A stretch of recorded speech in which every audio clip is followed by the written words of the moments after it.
and then open the menu from the top right.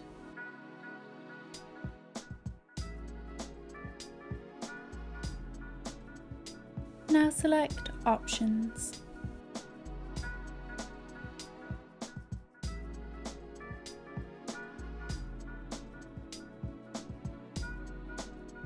Scroll down to Network Settings at the bottom of the page and select Settings.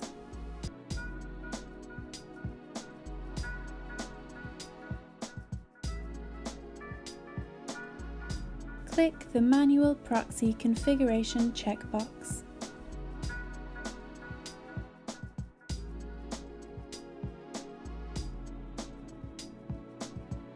Paste your proxy into the text box here.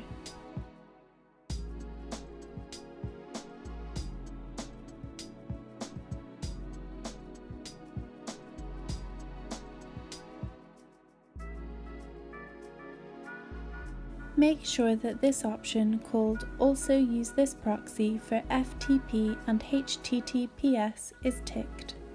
Then hit Save and your proxy has been set. And that draws an end to this tutorial. Please like the video if you found it helpful and subscribe to